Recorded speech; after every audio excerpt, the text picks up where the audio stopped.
In a Viking winter, one bad night indoors could kill you almost as surely as the storm outside. So you do not go to bed for comfort. You go to bed to borrow heat from other bodies and hope the fire lasts until morning. You are inside a longhouse now, packed shoulder to shoulder beneath wool and fur, with smoke hanging low and wind worrying the walls. Someone's foot presses against your ankle. Someone else's breath moves warm through the dark near your cheek. Nothing about the room is private, graceful, or restful. And yet, that cramped, awkward nearness is exactly what keeps the cold from taking more than it already has. That is the first lesson the night teaches. Sleep is not retreat here. It is negotiation. The body bargains with cold, with darkness, with the limits of timber, turf, and fire. It accepts the smells of damp wool, old smoke, animal hide, and too many sleeping people in too little space, because space itself has become dangerous. Out beyond the walls, the winter is wider than the house and stronger than any one person. In here, survival depends on how closely the living can gather against it. The fire at the center burns low, not brightly enough to make the room cheerful, only steadily enough to keep it from turning cruel. Its glow reaches the beams above, the outlines of hanging tools, the long shapes of sleepers tucked along the walls. Every now and then the house answers the weather with a creak of wood or a faint shudder through the roof. Snow is building outside, wind is pressing at the seams, the dark is patient. No one is sleeping beautifully, no one is resting in comfort. A shoulder has gone numb beneath someone else's weight. A knee is pinned in the blanket. A child murmurs once and settles. Somewhere near the hearth, an ember shifts and sends up a dim pulse of red. The room smells lived in, endured in, survived in a Viking winter. Comfort mattered less than heat, and heat often meant surrendering privacy, space, and ease. That truth feels harsh at first, but it also begins to simplify the night. You do not need elegance, you do not need solitude, you do not even need proper sleep, not by gentler standards. You need the roof to hold, the fire to remain alive, and the bodies around you to keep giving off their quiet share of warmth until morning. For now, we do not need to survive the whole season at once. It is enough to stay here beside the low fire and feel the room holding against the cold. So settle in slowly now. Let the darkness soften around the edges. There will be time enough for the wider winter, for the work, the fear, the hunger, and the long, strange rhythm of life in the north. First, we only need to remain inside this one night and let the longhouse reveal, little by little, how it keeps the living alive. So let us enter this winter more slowly now. The world ahead is made of dim, gray mornings, smoke caught in wool, frost along a doorframe, and hours spent indoors while the light never fully arrives. Cloaks dry by the hearth, boots stiffened by the wall. The room breathes in ash, timber, and cold, held just barely at bay. We do not need to hurry through any of it. This is not a season best understood by speed, but by rhythm, by the room, by the body, by the slow habits that gather around survival until they begin to feel almost ordinary. What follows is less a catalogue of Viking facts than a quiet passage through one long northern winter. So there is no need to hold every custom, tool, and danger at once. The important patterns will return on their own. Warmth will return. Hunger will return. Fire, darkness, work, and waiting will return too. And the first thing to understand is simple. Viking survival depended on more than courage. It depended on systems, on shelter, heat, labor, ritual, and other people close enough to keep the cold from having the final word. Winter, here, was never something a person defeated by courage alone. A strong back helped, of course, so did steady hands, thick shoulders, and the willingness to step into cold that hurt to breathe. But none of that mattered for long if the house leaked. The fire failed, the wool stayed damp, or the food ran out too soon. In the north, Winter found the weak places in a household faster than it found the weak places in a body. That is why survival had to be built into everything. Into the longhouse, with its low roof, thick walls, and careful way of holding warmth. Into the hearth, which had to stay alive through the night because it was more than comfort. It was the center of the day, the center of the room, almost a second sun. Into food, too, dried and salted and counted, because hunger in winter was rarely sudden. It arrived by subtraction, into wool, into layered clothing, into shared blankets, into bodies, sleeping close enough to turn discomfort into heat. And it went deeper still. Story belonged to the system, so did ritual, so did the little repeated acts that kept darkness from becoming shapeless. A tale by the fire, a warning spoken low, a charm murmured over embers. All of it helped the winter remain something lived through rather than something endless. The Vikings did not survive winter by toughness alone. They survived it by building warmth into every layer of light. Once that pattern is clear, the stranger details begin to settle into place. The smoke, the crowding, the wool, the food math, the fire watched like a living thing. None of it is random now. It belongs to one larger design, and the first place that design truly reveals itself is the longhouse. And the first place that design reveals itself is the longhouse. From the outside, it does not look proud. It sits low against the land, long and weathered, more like something pressed into the earth than built upon it. That low shape matters. In a northern winter, anything that rises too openly gives more of itself to the wind. The longhouse has learned the opposite lesson. It keeps close to the ground and holds what warmth it can.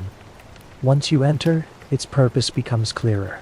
This is not only a house, it is a heat trap, a smoke chamber, a sleeping hall, a workroom, and a place where food, tools, bodies, and sometimes animals are gathered into one system.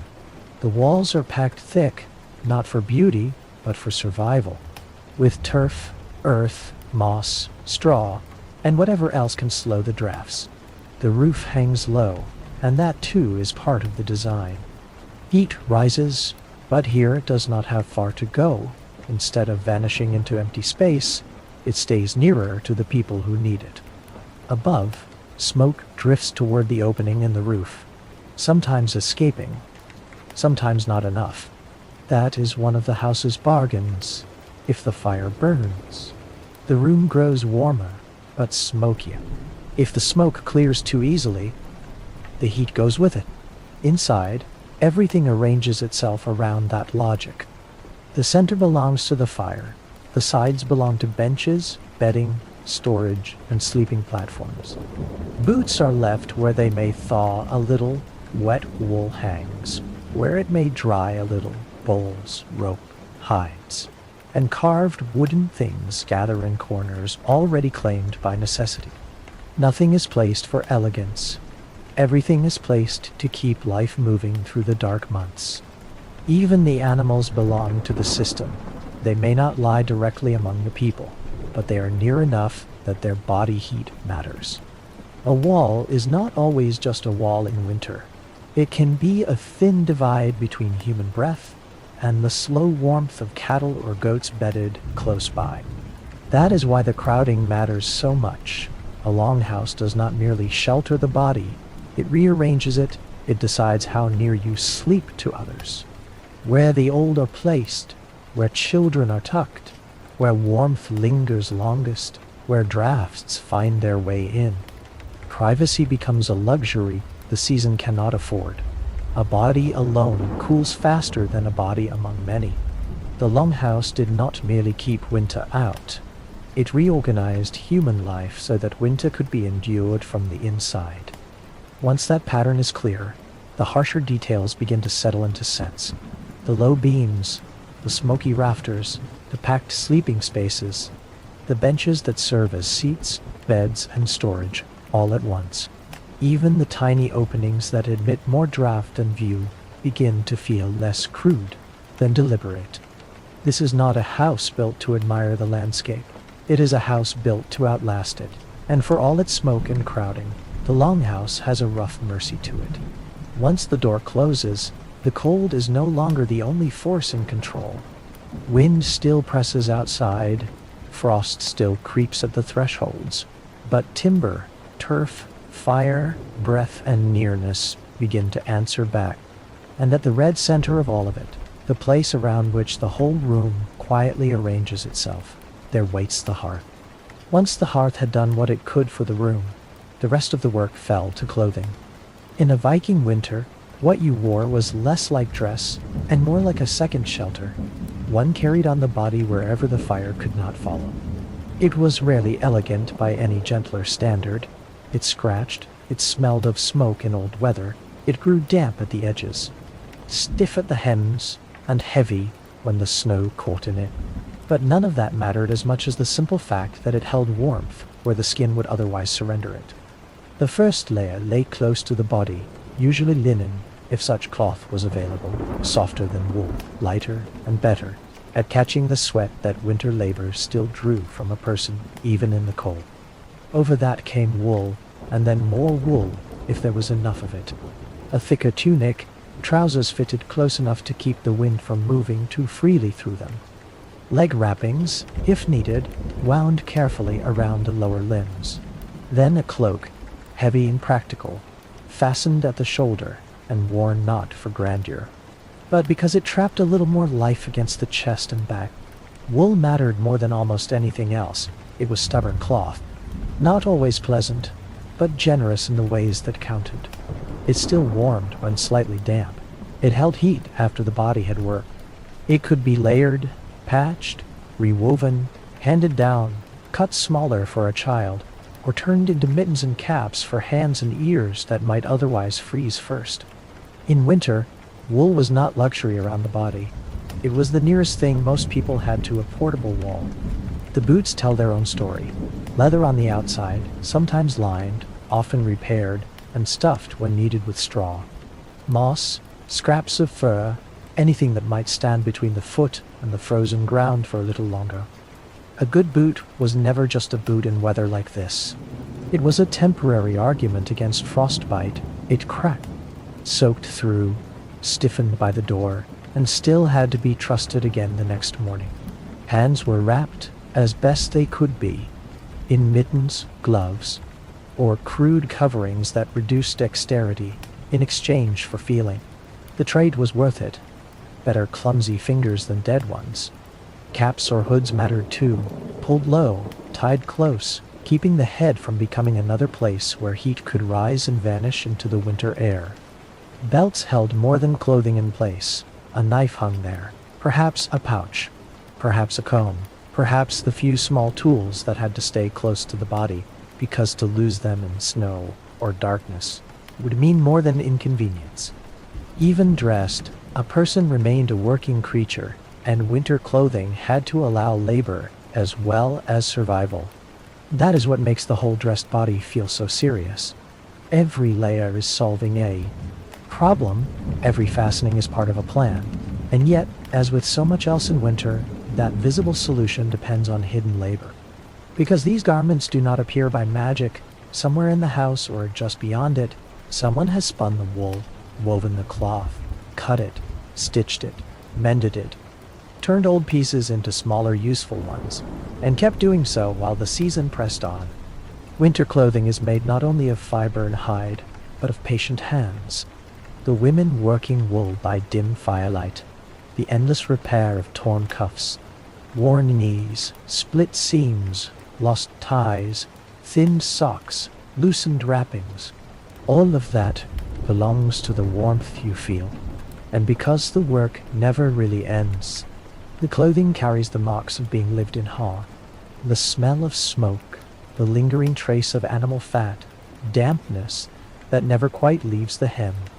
Sweat caught and dried and warmed again, a sleeve patched twice, a mitten unmatched, a cloak reused across seasons until it remembers many winters at once. That may sound severe, but there is something almost comforting in it too.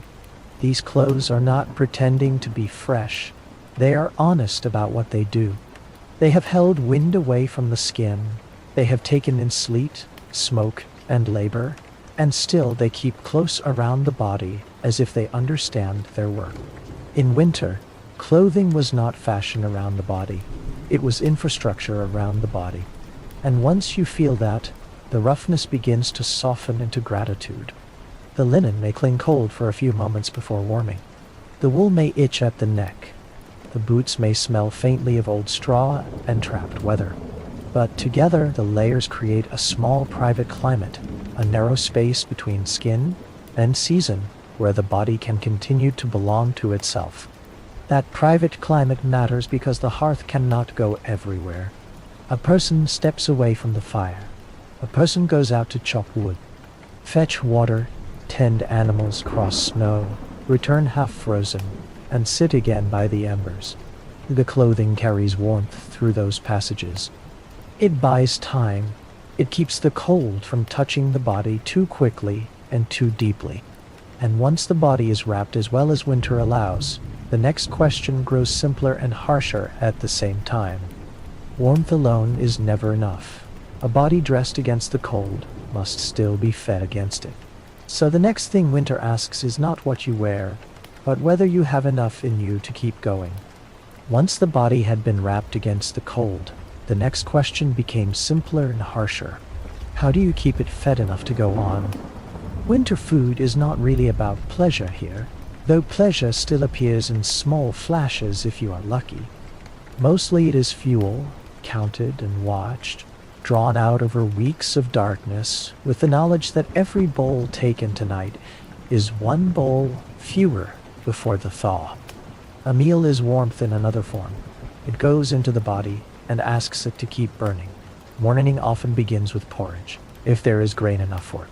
A thin one on leaner days, thicker when the stores feel less frightening. Barley, oats, whatever has survived drying, grinding, storage, damp, mice, and time. It smells plain and tastes plainer, but it settles in the stomach and gives the body something to turn into motion. No one asks much more of breakfast in winter. It is not there to delight.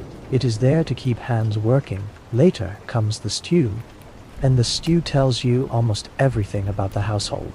What meat was salted well, what roots lasted, whether there is enough fat to shimmer on the surface instead of merely hiding at the bottom. A pot may hold mutton, or scraps of beef, or dried fish softened back toward usefulness. There may be onions if fortune was kind, turnips if the cellar held, beans if someone planned far enough ahead. More often than not, there is broth carrying memory of better food, and that too has to be enough. Fat matters most. A modern person might dream of sweetness, of spice, of brightness in the mouth.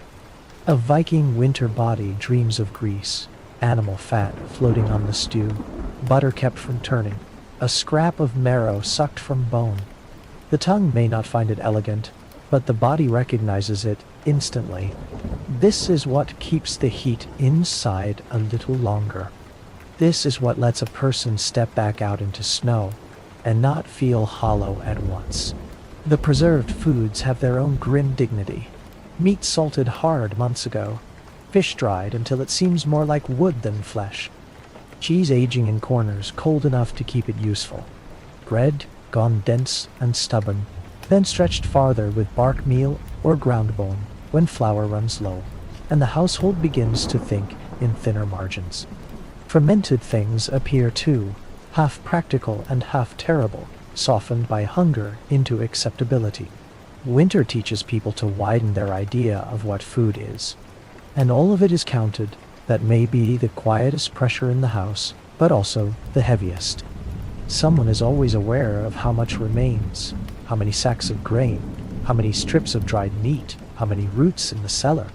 How much ale can still be spared when water freezes and the body wants warmth from whatever source it can find. No one needs to say the numbers aloud every day. They live in the room anyway, behind each ladle of stew, and each loaf divided into pieces small enough to pretend abundance. Because in winter, food is never only food, it is time. A shared pot hangs over the hearth, and the whole household gathers toward it with bowls and spoons. and the careful patience of people who know that appetite must not outrun the season. There are no delicate portions, no private plates worth speaking of, only the old communal rhythm. Stir, lift, pour, pass. One bowl moves from hand to hand, another follows, steam rises, fingers warm briefly around wood or clay for a few minutes. The room grows quieter, because everyone is listening to the body receive what it needs. In Viking winter, every meal was both nourishment and arithmetic. That is why even a simple bowl can feel solemn. A thick mouthful of stew says that the stores are holding, for now. A thinner one says the counting has begun in earnest. An extra scrap of fat given to a child, an elder, a worker coming in from the snow. These are not small gestures. They are decisions made against the future. Kindness has weight in a season like this. And yet, for all the tension, there is comfort in the repetition. The same pot, the same fire, the same ladle dipping down through broth and root and softened grain. The same bread broken and handed on. The same low satisfaction of feeling warmth spread outward from the stomach after hours of cold. Winter may reduce food to necessity, but necessity repeated with care begins to resemble ritual. A person can live a long time on ritual. A pot, a fire, a bowl passed hand to hand, enough for tonight. That phrase matters more than it first appears to. Enough for tonight. Not enough forever. Not enough to quiet the fear of late winter. Not enough to promise abundance when the cellar grows bare and the goats begin to look less like companions than calculations. But enough for tonight, and that is how the season is survived. Not all at once, one meal, one evening, one measured act of continuation at a time. You begin to feel the psychological weight of stored food, how it sits in the mind even when it sits safely packed in wood, clay, hide, or earth. Every meal chips away at it. Every hungry mouth gives the future a smaller shape. The household may laugh, tell stories, stir the pot, and pass the bowl with steady hands, but winter is there in the background doing its own counting. Still, the body softens a little after eating, the shoulders loosen, the room grows warmer, not because the fire has changed, but because the people around it have taken in enough fuel to answer the cold for one more night. House, hearth, clothing, food, one by one the layers of survival gather into place. And once those layers are set, winter brings its next pressure. The one no wall, blanket, or pot can fully keep outside. Darkness itself, morning, if it can still be called morning, arrives here without conviction. No bright edge appears at the door. No clean beam of sun crosses the floor. Instead, there is only a thinning of the dark, a weak grayness seeping around the seams of the house, as though the sky itself is too tired to rise properly. You wake not because the world has become light, but because the fire has shifted, someone has moved beside you, or the cold has found a new place in the blanket. This is one of winter's stranger cruelties. It does not only take warmth from the body, it takes away the clear shape of the day. Outside, the snow reflects what little light there is, but even that brightness feels tired, drained of force. The sky hangs low and colorless. Hours pass in a kind of half-light that never quite becomes day and never fully releases the mind from night. In the farthest northern places, the sun may fail almost entirely, leaving only a blue-gray suspension between darkness and dark, as if time itself has stopped moving forward and begun only circling. Inside the Longhouse, people respond without speaking much about it. They rise more slowly, work gathers later. The body hesitates. A person sits by the hearth for a little longer before beginning the next task, not from laziness, but because the world outside the fire has lost its edges. The difference between early and late, dawn and afternoon, becomes harder to feel. Winter does not simply shorten the day, it blurs it. That blur changes everything. Labor slows, not always because there is less to do, but because the rhythm of doing has been altered. A hand mending wool by firelight moves steadily, but without the energy of a true morning behind it. A pot is stirred. A tool is repaired. A child wakes, sleeps, then wakes again. Someone steps outside and returns with snow on the cloak, looking as though they have crossed not an hour, but a mood. The whole house begins to live by different signs now. The state of the embers, the hunger in the stomach, the stiffness in the fingers, the need to bank the fire again. The cold attacked the body, but the darkness attacked the shape of time itself. That is why winter can begin to feel dreamlike even when nothing in it is gentle. Without strong daylight, the mind loses its usual markers. Hours drift together. A person sleeps in pieces, wakes in pieces, talks more quietly, listens longer to the wind, stares deeper into the fire than they meant to. The room still holds life, but the life inside it grows more inward, more suspended, as though everyone has stepped a little farther into themselves in order to last. And yet, there is something almost soft in that suspension too, because once time loosens, the house begins to move by other measures. Not by clocks, not by clear sun, but by firelight and breath. By when the stew is warm enough to eat, by when the embers need tending, by the sound of someone humming in the dark, by the moment a child finally sleeps. Winter takes away the clean lines of the day, but in their place it leaves a slower kind of rhythm, dim and human, and close to the body. And because time softens here, the story can soften with it, moving not by clocks, but by firelight and breath. That matters, because people cannot live by cold work and waiting alone. Once the day loses its clear shape, something else must begin to hold the hours together. Something spoken, remembered, repeated, something warm enough for the mind to gather around when the light itself has become too weak to do the job. And so, from darkness as a condition, we come to the first great answer the long winter offered in return. Storytelling. As the dark deepens and the work of the day begins to loosen its grip, people draw a little closer to the hearth. That movement happens almost without thought. A bench shifts nearer the light. A bowl is set aside. Wet gloves are turned for drying. Someone settles a child beneath a blanket. Someone else leans back against the wall with a bone needle still in hand. Not quite ready to stop mending, but ready enough to listen. The longhouse grows quieter in a particular way, not empty, not still, but gathered. And in that gathering, another kind of winter work begins. A voice clears in the dimness, not loudly. It does not need to be loud. The room already knows what is coming. A story, perhaps an old saga. Perhaps a family tale polished by repetition. Perhaps something half remembered and half remade in the telling. The first lines move into the air slowly, with the rhythm of something carried many times before. No parchment, no book, no candlelit page, only memory, breath, and the old agreement that what is worth keeping must live in people long before it lives in writing. This is where the long winter changes shape.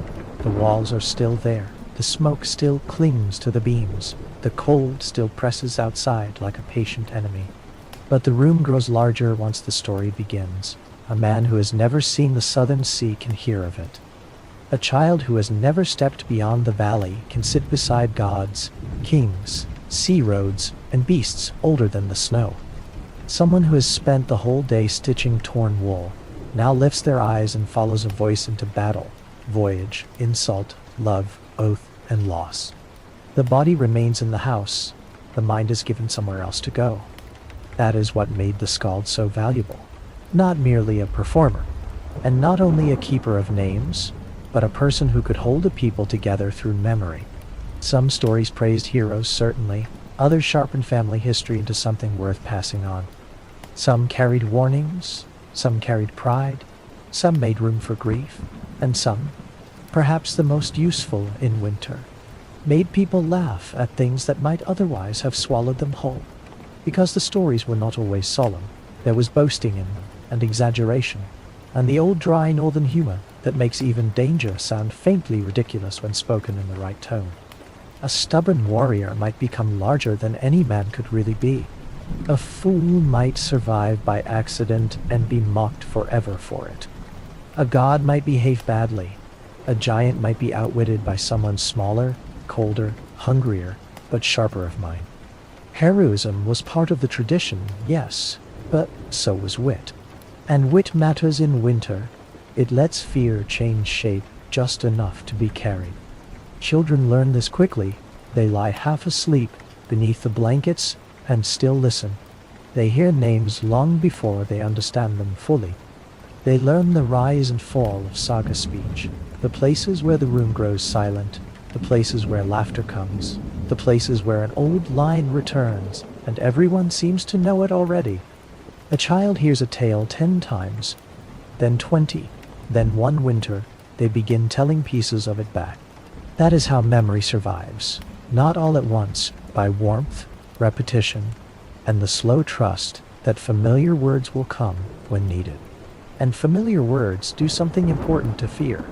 A winter house holds many kinds of unease: hunger, darkness, illness, strange noises in the walls, the thought of the dead not lying still enough, the sense that the world outside has grown too large and too quiet. But once fear enters a story, it becomes shaped. It can be named, argued with, laughed at, or listened to beside other people. It is no longer only a private pressure in the chest. It becomes part of a known world that may be the deepest comfort stories offered. Not escape exactly, though there is some escape in them. More a way of taking what is shapeless and giving it rhythm. A ghost becomes a tale, a hard winter becomes a memory, a death becomes a name inside a lineage. The long dark is still long. But now, it has been crossed before, spoken before, survived before. A room full of listeners begins to feel less alone in time. When winter narrowed the world, stories widened it again. You can hear that widening in the room itself, a low murmur when a favorite detail returns. A child's breath slowing as sleep arrives, a hand pausing over its work so the better part of a sentence is not missed. The fire crackles, the voice goes on, snow presses softly at the outer wall, and for a little while, all these small signs begin to belong to one shared attention. There is a special kind of warmth in a room that has gone quiet for the sake of a familiar voice. It is not the warmth of fire exactly, though the fire helps. It is the warmth of many minds resting in the same current, of knowing where the story bends, of trusting its pace, of being carried by something old enough that no one person must invent courage alone. Winter may still be outside, hard and white and endless, but inside, the hours have been given contour. They are no longer only endured. They are inhabited, and yet even a house full of stories cannot calm every night. There are still hours when the voice is gone, the embers burn low, and the mind, instead of following memory into rest, turns inward and refuses to settle. Night again, and the house is quiet enough that you can hear the fire thinking. Most of the others are asleep, or near enough to it. A shoulder shifts under wool. Someone breathes through a blocked nose. A child makes a small sound and settles deeper beneath the blankets. From a distance, it would look peaceful. A longhouse full of sleeping bodies, the embers banked low, the storm held back by timber, turf, and darkness. But sleep in winter is not always as solid as it looks. Sometimes it frays. You wake without knowing why. No shout, no sudden cold, only the feeling that the night has changed shape around you. The fire has fallen lower. The room feels wider and stranger in the dark. For a moment you do not know whether you have slept for an hour or for half the night. Morning is nowhere near, but that means less than it should. In a season like this, time loosens. It slips. It forgets how to move in straight lines. So you lie still and listen. The rafters murmur softly above you. A log settles into ash with a faint red sigh, somewhere near the far wall. Someone else is awake too, though neither of you speaks. That is another truth of winter. Wakefulness travels quietly from body to body. One person turns, then another. Someone sits up to drink. Someone pulls a blanket tighter. Someone stares into the dimness with open eyes, waiting for sleep to return, and finding that it has wandered somewhere beyond the house. The dark does this. It stretches the mind the way frost stretches wood, slowly, invisibly, until small creaks begin to appear. Thoughts repeat themselves. The same worry circles back in a different shape. Did the fire get too low? Did the wind shift? Did someone bar the door properly? Was that a dream or a sound outside? In daylight, these questions might look small. In the middle of a winter night, they grow patient and heavy. And then come the images, not full dreams, not while you are properly awake, but the loose, strange things that gather at the edge of sleep when the body is tired and the mind refuses to stop making weather of its own. A face half remembered in the embers, a shape moving through snow that may only be drifting light, the sense that someone has called your name softly from the far side of the room when no one has spoken at all. Winter does not need to be supernatural to feel haunted. It only needs enough darkness, enough cold, and too little certainty about the hour. You can feel how the season enters the mind. A man rises from his bedding and walks once along the edge of the house. Not from purpose, only because lying still has become impossible. An old woman near the hearth feeds the embers with a small, careful hand, then sits watching them as if waiting for an answer. A younger sleeper mutters in a dream and presses a palm to the floorboards before growing quiet again. The house is full of bodies, but each mind has drifted somewhere slightly apart from the others. Perhaps that is why the nights could feel so long, not only because they were dark, but because darkness made the space inside a person wider too. Without clear morning, without the clean interruption of daylight, sleep comes in broken pieces. A little now, a waking stretch after, then another descent into dream. Deeper perhaps, but stranger. The body rests unevenly. The mind roams farther than it should. In the long, dark sleep, did not always restore the Viking mind. Sometimes it opened it. That opening could be frightening, but it was not always harsh. There is a soft side to it as well, if you let the hour remain gentle. The low fire, the deep breathing of others, the knowledge that someone else nearby is also awake and not asking to be left alone with it. Winter wakefulness can feel lonely, but it is rarely solitary in a house like this. So there are little rituals of ease. You breathe into your blanket and warm a pocket of air for your face. You turn toward the hearth and let the red light steady your thoughts. If you must sit up, you sit quietly so the others may keep their sleep. If another wakeful body shifts beside you, perhaps your shoulder brushes theirs for a moment, and that small contact is enough to remind the mind that it has not drifted entirely into its own cold country. No one has to say anything. The nearness itself is a kind of answer. Sometimes that is all the night requires, not sleep returned at once. Only less resistance to the hour. Less fighting. Less counting how long until morning. The darkness will not move faster because you resent it. The fire will not brighten because you demand it. So instead you wait, you listen, you let the house hold your wakefulness the same way it holds your sleep. Imperfectly, but together. The embers soften the room a little. The boards breathe beneath the blankets. The wind presses and withdraws beyond the walls. Eventually the mind grows less sharp. Thoughts lose their edges. A dream begins again, not as an attack this time, but as a misted doorway. Snow becomes sky. Breath becomes cloud. The face in the embers becomes only ember again. And in that drifting space between waking and sleep, another belief begins to make sense, even before anyone speaks it aloud. If the mind can feel so full of presences in the long dark, if the house can seem so inhabited even in silence, then perhaps the Vikings were not wrong to think they were never entirely alone in it. Because from here, from this thin hour of wakefulness and winter dreams, it is only a small step toward the older thought waiting in the rafters and shadows, that other forces may already be sharing the house with the living. There was another way the Longhouse held people through winter, and it did not depend on fire alone. Even in the quietest hours, the house was rarely understood as empty space wrapped around living bodies. It was something more inhabited than that. The sleepers under the blankets, the children near the wall, the old woman tending embers. Yes, all of them belonged to the room. But so did other presences, older ones, nearer to memory than to flesh. The dead were not imagined as vanished completely. They remained close, sometimes in story, sometimes in ritual, and sometimes in the very timbers of the house itself. That is why certain parts of the Longhouse carried a different weight. A carved post near the center might be touched more carefully than the others. A beam darkened by smoke might hold a small wrapped object, a bone, a tuft of hair, a charm tied in place long ago and left undisturbed.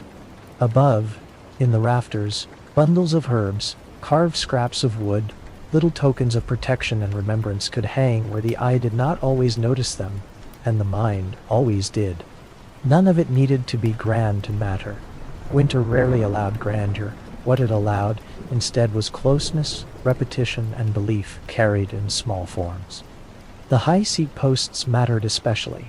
A seat may sound like furniture to a later mind, but here it could become part of lineage, part authority, part sacred geography. To sit in the right place was to sit where memory had already gathered. To build a house around such posts was to admit that shelter was not made only of timber, turf, and labor, but of continuity.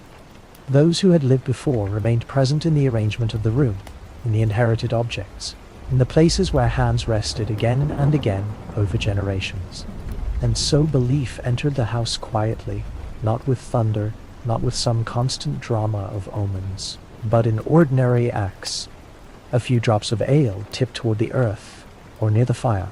A low word spoken before a journey, a reluctance to disturb certain corners of the house too carelessly. The choice to keep a small object near the hearth, because it had belonged to someone dead, and therefore still mattered. These were not interruptions to daily life. They were part of its rhythm. That rhythm could be protective. If the house was watched, then people behaved differently within it. Children learned caution not only because adults corrected them, but because the room itself seemed to remember. A threshold was crossed with more awareness. A ritual was repeated because it had always been repeated. A careless act felt larger than carelessness, if done in the presence of the dead. Belief made order easier to hold. It turned ordinary survival into something continuous with those who had survived before. For the Vikings, shelter did not end with walls and roof. It extended into kinship with the dead. That idea may seem severe at first, but it carries a gentler feeling too. A person lying awake in winter darkness does not only hear the breathing of the living. They may also feel that the house has depth behind it, that memory remains active, that the long effort of keeping warm, fed, and whole has not begun with this one season alone. Others have endured this dark before. Others have watched the embers, counted the stores, listened to the wind, and waited for the thaw. Their names may not be spoken every night, yet they remain folded into the room. That is a kind of comfort, not the bright comfort of certainty, but the quieter one that comes from continuity. The rafters hold smoke from many winters. The posts have taken the touch of many hands. The fire has warmed children, who later became elders. The dead do not feel far away in a house like this because memory is not kept at a distance. It hangs overhead, sits beside the hearth, lives in objects, habits, and repeated words. And when the dark grows long enough, that nearness can steady the mind. A wakeful person may glance toward a familiar post and feel less alone. A mother settling a child might murmur an old name without thinking. An elder, before sleep, may leave a tiny gesture behind, a touch to wood, a word to the air, a sign so small it hardly seems like ritual at all. Yet these are the strands by which the house ties itself together. Fire warms the room, memory warms its meaning, that belief carries a quiet comfort of its own, as though the house were inhabited not only by bodies, but by memory. And still, winter belief had another face as well. If ancestors could remain near in gentler ways, then the imagination did not stop there. The same world that allowed the dead to protect a household could also imagine darker things beyond the walls. Things less familiar, less loving, less welcome. So from the hush of rafters, charms, and remembered kin, the mind turns outward, again toward the snow. The door bolted against the night, and whatever might be waiting just beyond it. Sometime after midnight, when the fire has dropped low and the house is breathing in its sleep, a sound comes from outside. Not loud, not dramatic, just a dull weight against the dark, a shift in the snow, a pressure near the wall. The kind of sound that might be nothing at all in daylight and something far worse in winter. No one moves at first. That is part of the fear. Everyone listens before anyone speaks, as if the house itself is deciding whether the night has changed. Then the barred door seems suddenly important in a new way. Cold is one thing, wolves are another, but winter, in the old northern imagination, carried more than weather across the snow. It carried the possibility that the dead had not settled properly, that something buried in darkness might grow restless, swollen with anger, memory, or unfinished will. This is where the Draugr enters the mind, not as a sudden monster leaping out of the dark, but as a pressure on the edge of the room. A thought that refuses to stay outside once it has been named. The Draugr is not a ghost in the thin, drifting sense.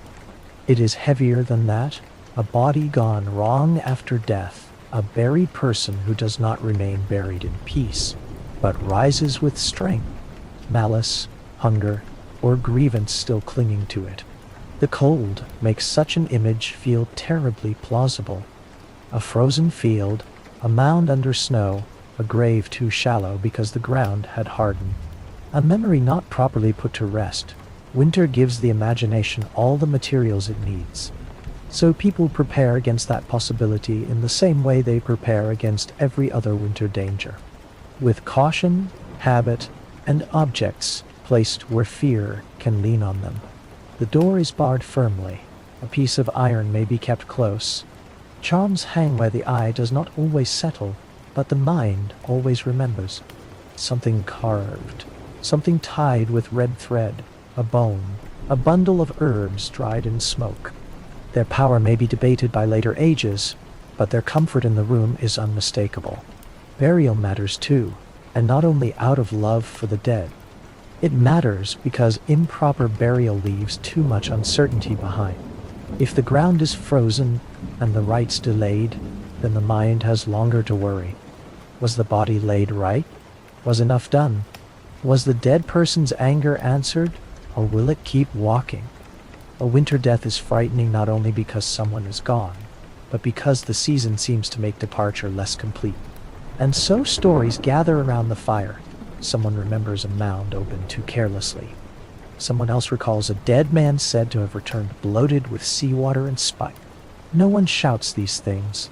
They are spoken low, almost respectfully, because fear in a house like this is not theatrical. It is domestic. It sits down beside the living and waits to see whether it will be fed. The room grows closer in response. Blankets are pulled higher. A child is drawn near. An elder adds a small pinch of something to the fire, and no one asks why. Winter was frightening not only because it could kill, but because it blurred the boundary between the living and the restless dead. That is the deeper unease. Not simply that death exists, but that the long dark makes the world feel poorly sealed. Dreams become stranger. Sounds travel badly. Memory grows heavier. The dead seem easier to imagine as nearby, and once imagined they are hard to send away completely.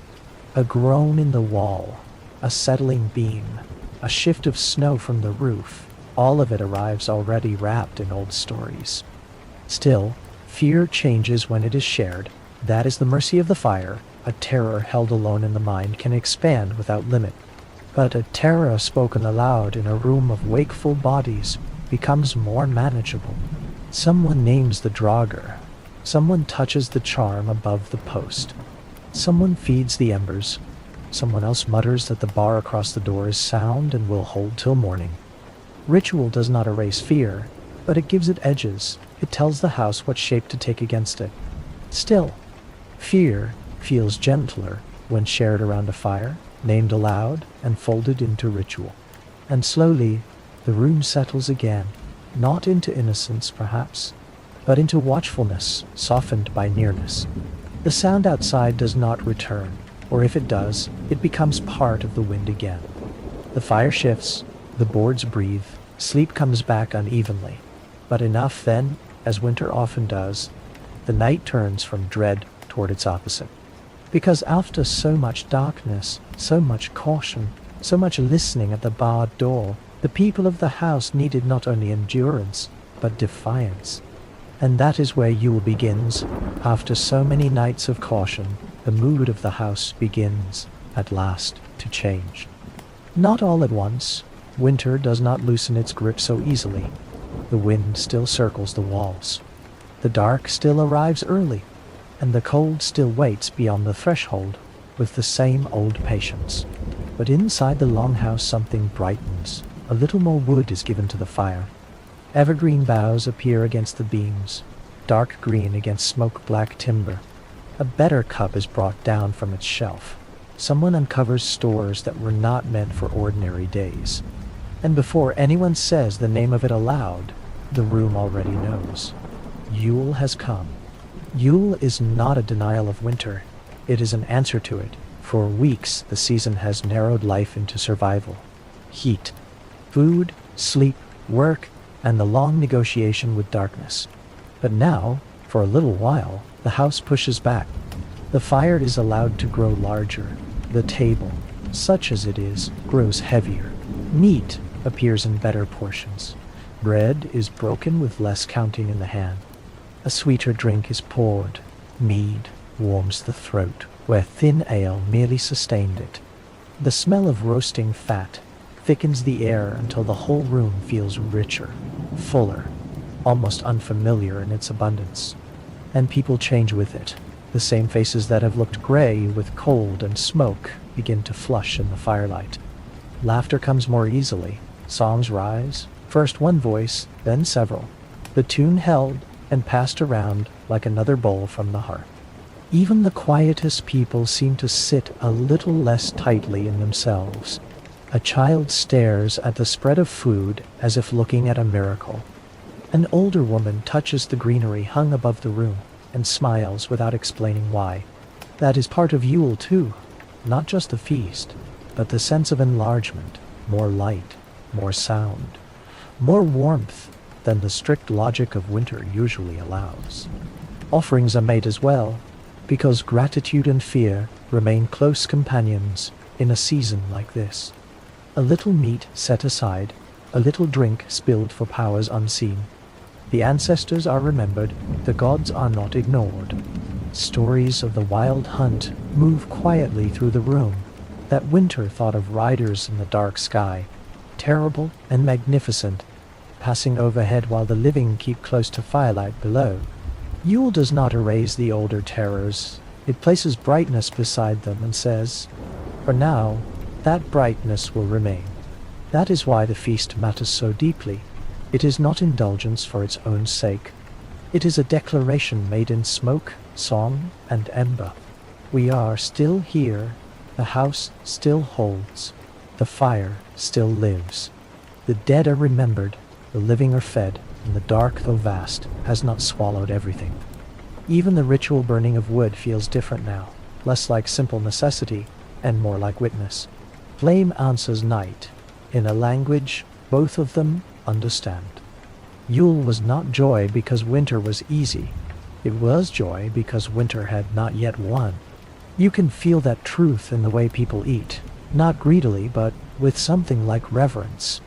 In the way the mead moves from hand to hand, in the way one person begins a story and another answers it with a song, in the way memory and appetite and firelight all gather into one long evening that seems, for a few blessed hours, larger than the season surrounding it.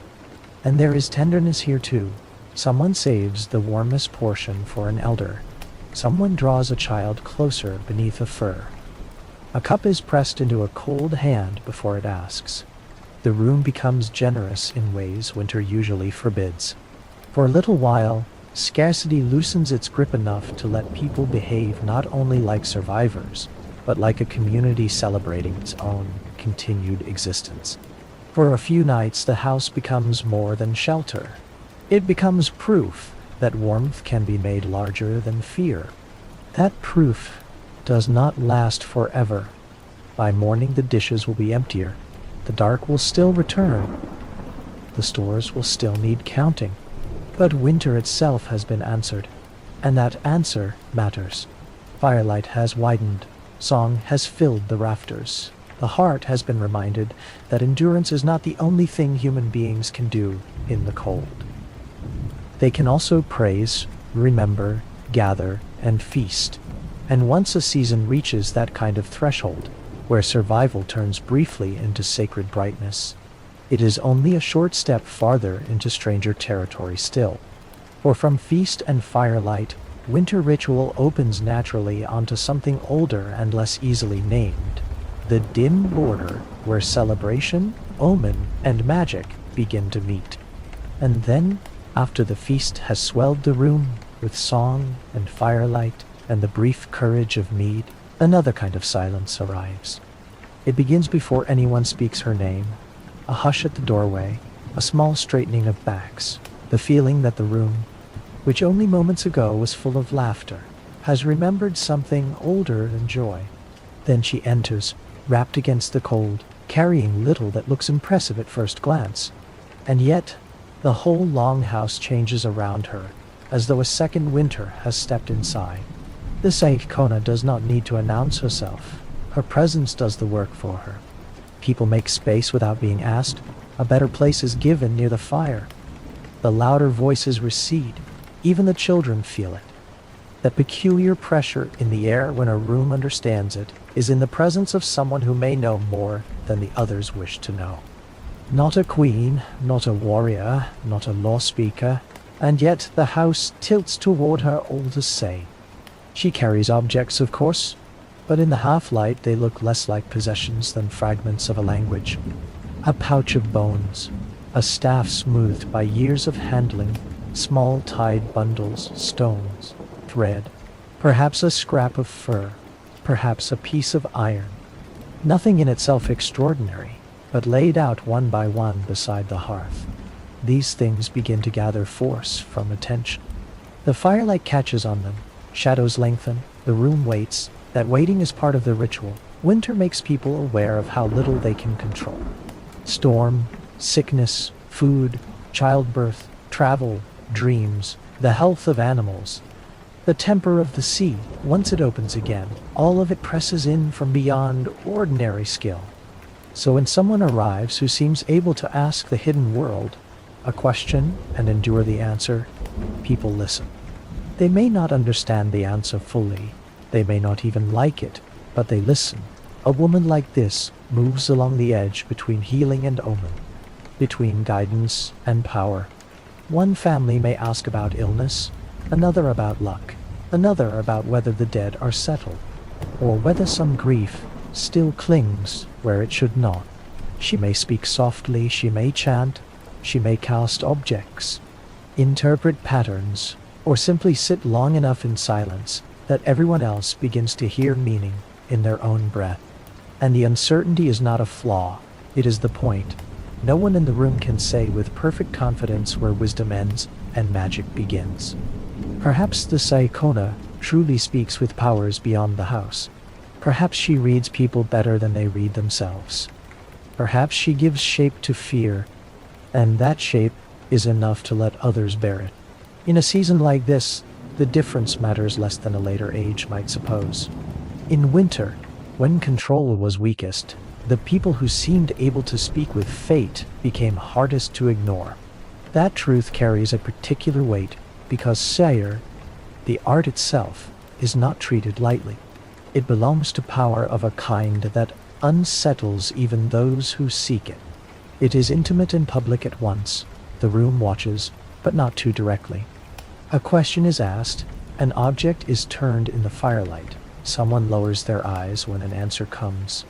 The whole house becomes aware that knowledge is moving through it, whether anyone feels ready for that knowledge or not.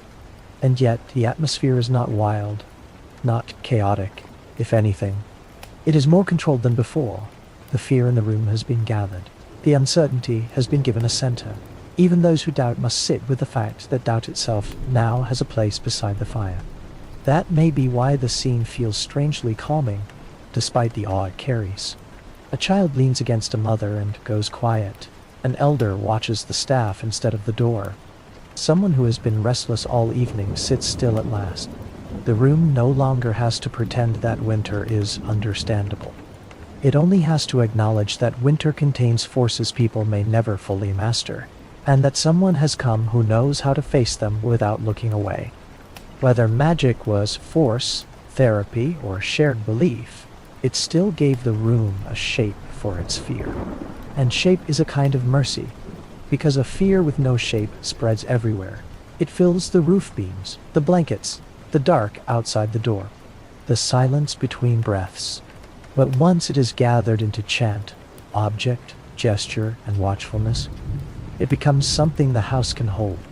Not solve, perhaps, not banish entirely, but hold. So the seiðkona sits near the hearth, while the room arranges itself around her. And winter, for a little while, feels less like chaos, and more like a threshold. Dangerous, yes, mysterious, certainly, but still a threshold. Something that may be crossed with enough care, enough listening, and enough courage to remain present while the answer forms. Then, as winter always does, the inward gaze must loosen again. The house has listened, the room has held its breath, fate, or something like it, has been given a voice, and now the body must go back out into the cold world of tasks and distance, where survival depends not only on what is feared or believed, but on how a person moves through snow, work, and the hard white miles beyond the door. You step outside again, and the cold reminds you at once that the Longhouse is not the whole of winter. It only makes winter survivable for a few hours at a time.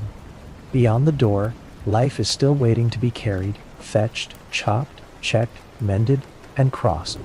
The snow has no interest in your comfort. It gathers over paths, swallows fence lines, stiffens rope, locks doors, dulls fingers, and turns every ordinary task into a negotiation with the air itself. Wood must still be hauled. That is one of winter's simplest truths, and also one of its hardest. Fire cannot be praised into burning.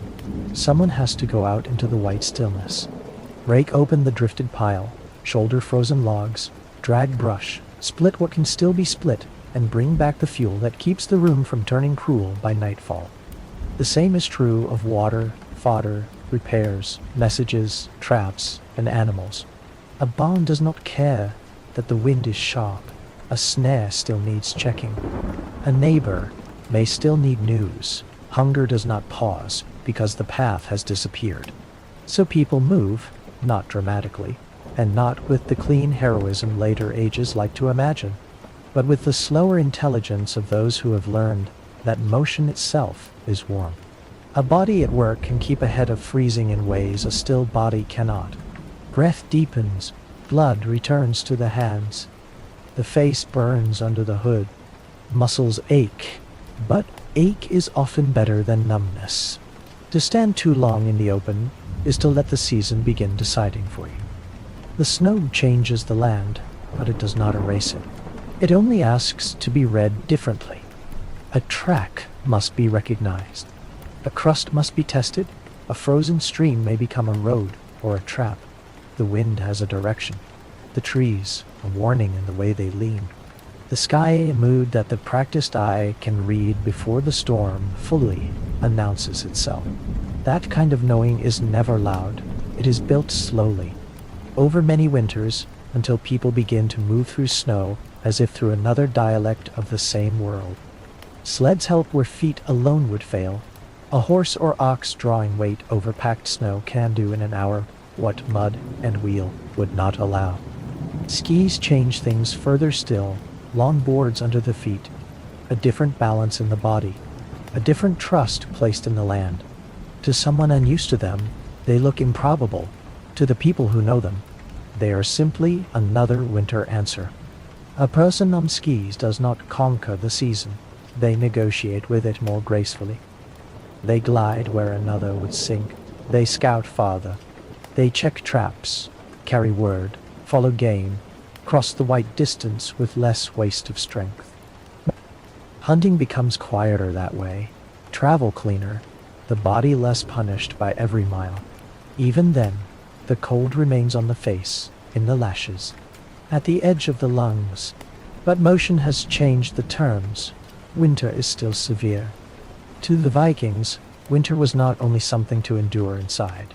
It was a landscape to read, cross, and work through. That matters, because the season can seem, from the hearth, like a single unmoving fact.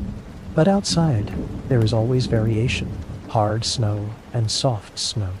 Wind-packed trail and drift, frozen brightness and gray weather closing in. The person who goes out learns quickly that survival depends not only on shelter, but on reading these changes without resentment. The snow is not personal, it is just exacting. There is a clean severity in that. Boots crunch, breath clouds, hands tighten around rope, staff or handle, shoulders lean into effort. A load is brought back. A path is marked by passage. A journey is shortened by skill instead of luck. Then the return comes, and the return always matters. The door lifted, the warmth struck again, snow shaken from the cloak. Hands held toward the red light, a bowl passed over, the body brought back from weather into room. And there is a simple rhythm in that exchange that winter makes almost beautiful. Out into the cold, through the work, back to the fire, out again tomorrow. Nothing grand, only repetition made sturdy, and there is a clean simplicity in movement through snow. Breath, step, effort, return. Perhaps that is why the season does not become purely dreadful, even at its hardest. It still leaves room for skill, for learning, for the rough satisfaction of coming back with wood, with news, with a body still warm enough to thaw. The Longhouse is the center, yes, but the life around it continues to move in widening rings through the white. And once that movement has been felt, once the house, the hearth, the food, the dark, the stories, the spirits, and the work outside have all taken their place, another truth begins to appear more clearly. Winter did not only produce hardship, somehow, stubbornly, it still made room for ordinary life. And ordinary life in winter can feel almost miraculous. Not because it becomes easier, but because it goes on anyway. A child laughs where the room had been quiet. 2 boys turn carved sticks into swords, and a patch of floor into a battlefield. A little girl drags a bundle of wool like a pet, and scolds it in a voice she has borrowed from an older woman. Somewhere near the wall, someone is flirting badly. Somewhere else, someone is pretending not to notice. That is the other warmth a longhouse keeps. Children are the clearest proof of it. They make noise where winter prefers hush. They turn scraps into toys, benches into ships, shadows into giants, and stories heard at night into games by morning. Their play is rough and half practical, because everything in this world teaches while it entertains. A carved figure may become a warrior. A stick may become an oar, a spear, a king's staff. The line between game and training is thin, but children do not care. They run, fall, wrestle, shout, recover, and begin again. Adults let them, not always out of indulgence, but because their noise keeps something alive in the room. A winter house full of only caution would become unbearable. Laughter, even shrill laughter, pushes back against the heaviness of the season. A child chasing a dog through the smoke-dark room, a teenager retelling a saga with too much drama, a small body falling asleep against someone's knee in the middle of all the noise. These are not interruptions to survival. They are part of it. Love belongs here too, though winter gives it its own shape. There is the warmth people must share, feet tangled under blankets, shoulders pressed together because the room demands it. And then there is warmth chosen. A cup passed to the same hand twice. A place made on a bench before anyone asks. A cloak shaken out and held open for one person in particular. a look that lingers too long by the hearth, then disappears just before it becomes obvious. In a season of deprivation, small gestures brighten.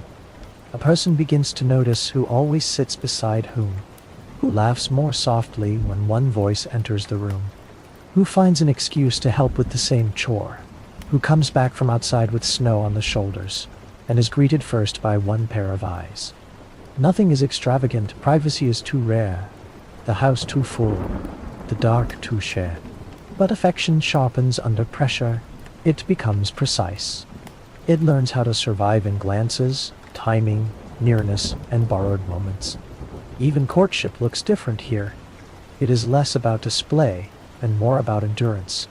Can two people stand in the same cramped room, the same smoke, the same bad sleep, the same weather, the same rationed food, the same long silence without turning cruel to one another? There is something almost tender in how practical winter makes desire. A person is not only admired, they are endured gladly in such a season that may be the sincerest form of love. The deepest secret of Viking winter is that life did not merely persist through it. Life kept choosing itself inside it. That choice appears everywhere once you know how to look for it. In the child who invents a new game out of nothing. In the woman still spinning wool while humming to herself. In the man who saves the better scrap of meat for someone else and pretends not to have noticed he did it. In the pair who step outside on some thin excuse and come back flushed from something warmer than the wind. In the old people who still listen for the story they have heard 100 times because hearing it again means the room is still full. That is why the Longhouse can feel full rather than merely crowded. Crowding is only the physical fact of many bodies in little space. Fullness is something else. It is what happens when nearness becomes chosen as well as necessary. When warmth is given, not only taken, when care begins to circulate through the room alongside smoke, food, laughter, work, and memory. That is why the house can feel full rather than merely crowded, because warmth is strongest when some of it is freely given. For a little while, that tenderness changes the whole pressure of the season. The dark remains, the store still thin, the cold still watches every open door. But human life answers back with sound, with touch, with play, with flirtation, with a simple refusal to become nothing more than surviving flesh around a fire. And that refusal matters, because winter, for all the life it still contains, never entirely stops keeping its hardest truth in reserve. Sooner or later, the season returns to the body with no gentleness at all. So from this chosen warmth, from children, laughter, closeness, and the living fullness of the house, we have to turn toward the quieter and more terrible fact still waiting beneath it all. The cold that kills without spectacle, and the grief that follows after. There is a colder truth beneath all the laughter, all the stories, all the chosen warmth. Winter does not always kill with spectacle, not with wolves at the door, or storms so loud the whole house trembles. More often, it comes quietly, almost politely, asking less and less of the body, until the body begins to give less and less back. First the fingers grow dull, then the feet, then the strange fatigue settles in, heavier than ordinary tiredness, as if the cold has found a way to sit down inside the bone. That is what makes it so dangerous. A person may look almost peaceful as they begin to lose the fight. The shivering slows, speech grows thin, thought narrows. The face empties of urgency. And then there comes that false softness, the wrong warmth, the tempting sense that the struggle has become unnecessary. To a body worn down by dark hunger and long labor, surrender can begin to resemble relief. The true terror of winter was not that it roared, but that it could persuade a tired body to stop trying. People in the Longhouse would have known that feeling well, even if they did not name it in the language we use now. They knew to watch one another, to notice when someone sat too still near the wall, when a child no longer complained of cold, when an elder's hand stayed pale too long, when a person coming in from outside seemed oddly calm. Too calm with snow still clinging to the shoulders and no urgency left in the face. That is one of the hidden labors of winter. The watching. Not only keeping the fire alive, not only mending wool and counting food, but keeping an eye on the people around you, so that silence does not take them by degrees. A body left alone in the cold too long could slip away, almost without protest. So a child is pulled under another blanket. An older man is turned nearer the hearth.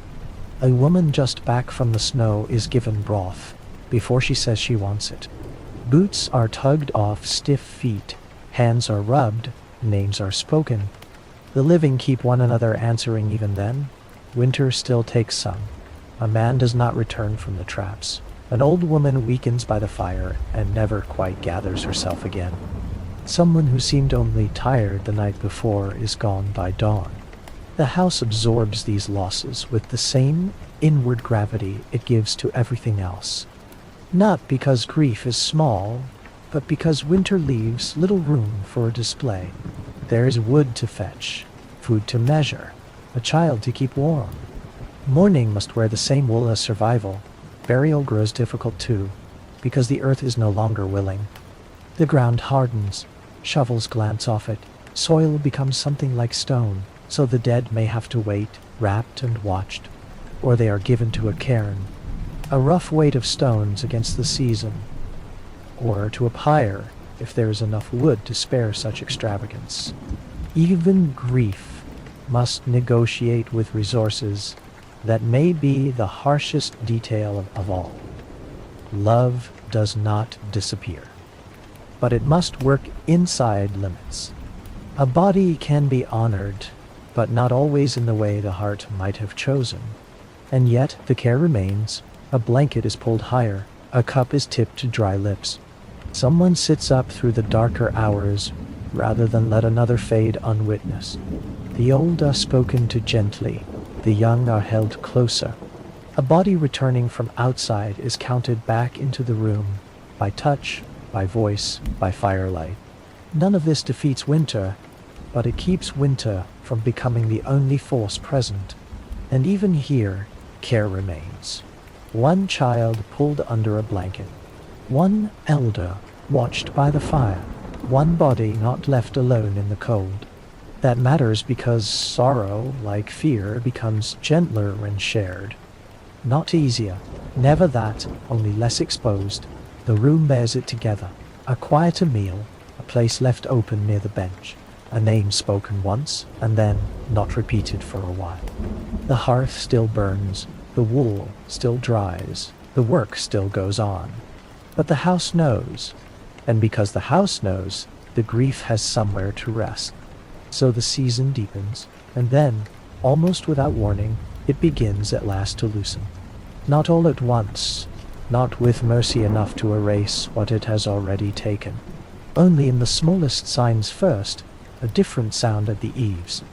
A drip, then another, the roof shedding water instead of only snow. A drift whose edge looks less sharp than yesterday. A little more gray in the morning, becoming a little more light.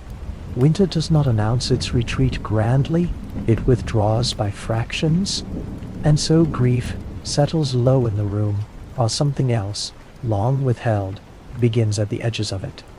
The first sign may be nothing more than dripping water, a slow patient tapping from the eaves, a dark line of wetness down the timber, a softness in the snow where before there had only been glare and hardness.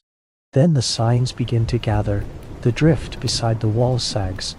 The air smells faintly different, less like iron and smoke, more like earth trying to remember itself. Somewhere beyond the house, the fjord begins to crack in long, low voices. The light lingers a little longer on the floorboards, and once you have noticed these things, it becomes impossible not to keep noticing them. Winter is still present, but it has lost some of its certainty. The Longhouse feels this before anyone says it aloud. Cloaks are shaken out and aired. Tools, long kept close to the wall, are brought forward again. A bench becomes a place for mending nets instead of only drying wool. Someone tests the ground with a boot heel. Someone else talks, cautiously at first, about the road, the boat, the field, the animals, the things that belong to a world beyond simple endurance. And with that, the whole season rearranges its meaning, because what the house has held all these months begins to show itself more clearly. The walls held, the hearth held, the wool held, the stories held, memory held, the dead were remembered, the fearful were comforted. Children kept laughing, lovers kept choosing one another, the room stayed full of work and smoke and argument and care. All winter long, warmth was carried not in one place only, but in many. In body, in fire, in food, in ritual, in nearness, in voice. What the Vikings truly survived was not just cold, but an entire season that tested whether warmth could be kept alive in body, mind, house, and memory all at once. That is why the thaw feels stranger than simple relief. It is not only that the air softens, it is that the future reappears. Plans come back, motion comes back. The world beyond the walls becomes imaginable again. A bird crosses the sky, and suddenly the eye remembers distance. Mud clings to boots, and somehow even that feels generous, because mud means the ground is yielding. A child brings in the first ridiculous little green shoot, like treasure. A man stands at the edge of the water listening to the ice break, and hears not danger this time, but release. The house changes with that release. The same smoke-dark room that once felt like the whole world begins to feel like what it has really been all along. A shelter, a memory. A place that held life through the worst of the dark, but was never meant to keep it forever. Repair begins. Wood is lifted. The roof is checked. Harness and rope are sorted. Barrels are counted. Someone speaks of planting. Someone speaks of sailing. Even grief alters with the season, becoming less like a weight pinning the body down and more like a name carried forward into the next light. There is pride in that, though a humble pride, not the bright pride of conquest, nothing so loud, more the quiet kind that comes after endurance. When a person looks back and realizes how much of the season might have broken them and did not. The hands are still rough. The sleep is still strange. The food may still be thin. But the body is here. The room is here. The others are here, or enough of them are here, that the house still sounds like living. And that sound is changing too. The slow winter hush gives way to something looser. More footsteps, more voices, the clatter of objects being moved, not only for necessity, but for use again. The first true laugh that belongs to spring, rather than defiance. A little more singing, a little less listening at the door. The old fear does not vanish, but it steps back, and tonight, after following them through that long dark, we can let the thaw come softly too. In the breath, in the blanket, in the thought that the worst of winter always ends somewhere. That may be the gentlest truth winter allows. Not that it is kind, not that it leaves no scar, not that everyone reaches the other side. Only that even the longest season is still a season. Somewhere the ice begins to split. Somewhere the drip begins at the roof. Somewhere the first green thing pushes up where all seemed buried. And people, if they have kept enough warmth alive in one another, begin to follow. So now the longhouse can begin to recede. The turf walls, the smoke in the beams, the low red fire, the wool and fur. The bowls passed hand to hand, the counted stores, the stories, the dead near in memory, the barred door against the dark. Let them drift a little farther away now. Leave behind the ash and the rationing. Leave behind the frozen mornings that were hardly mornings at all. Leave behind the hard snow, the wolf hour, the long listening. Leave behind the fear that one more night might be too much. You do not need to carry all of winter with you now. Only the last feeling that warmth can be made, that it can be shared, that it can last longer than fear expects, that sometimes survival is nothing more glorious than one room holding together until light returns. So come back now to your own room, to your own blanket, to the softer dark around you, to air that does not have to be argued with. To walls that do not lean under snow, to a night that asks less of the body than theirs did. Let the thaw keep coming, in the shoulders, in the jaw, in the hands, in the breath, slowly now. The roof is no longer dripping over a longhouse. The fjord is no longer cracking in the distance. The fire is no longer something you must watch to stay alive. Now there is only stillness, only warmth enough, only the quiet after endurance. The winter has passed through the story. It does not need to stay in you. Rest now. Let the smoke fade. Let the snow melt. Let the longhouse grow small and far away. Keep only the ember. Keep only the light returning. Keep only the thought that somewhere, always, the dark begins to loosen. And sleep.